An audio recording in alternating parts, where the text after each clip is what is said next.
Every morning, the first thing I did was check the weather forecast. If the sun was shining, I felt disappointed. But whenever I heard that rain was coming, a smile appeared on my face. You see, my mother had died in a car accident, and it had been raining that day. I once read a fairy tale that said people who die on rainy days can return during the rainy season. So I excitedly told my father the good news. Mom was going to come back. To make me happy, my father pretended to be excited too.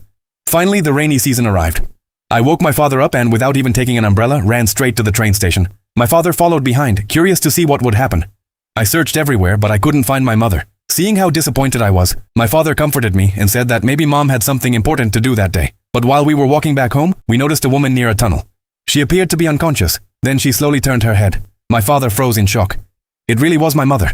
He even slapped himself to make sure he wasn't dreaming. We immediately took her home. I gave her our family photo album, hoping it would bring back her memories.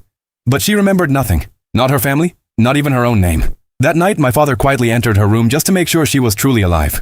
Over the next few days, our home was filled with happiness again. The whole family took a trip into nature. We played happily in the water and made a sincere wish beside a pile of stones, hoping Mom could stay in this world forever. On the way back, my father carried her on his back, enjoying every second of that happy moment. But then the weather forecast brought bad news. The rainy season was about to end. My father quickly turned off the television. He didn't want Mom to know the truth. But while doing housework, she found her old diary. Inside, she had written that she could only return during the rainy season. At that moment, she finally realized that she was already dead. Knowing that she would have to leave soon, Mom decided to prepare me for life without her.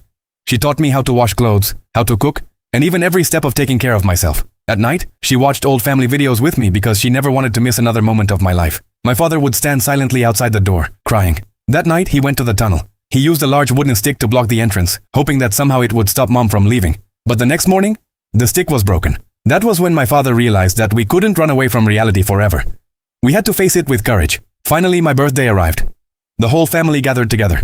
My father held a camera, trying to capture every second of our happiness. We sang the birthday song, made wishes, and finally took one last family photo. The next day, when Mom stepped outside, the rain suddenly stopped. She knew it was time to leave. Slowly, she walked toward the tunnel. I grabbed onto her tightly. I didn't want her to go. All she could do was gently comfort me. Then my father arrived at the tunnel too. He wanted one final look at his wife. And after one last nod from him, my mother slowly disappeared into the tunnel.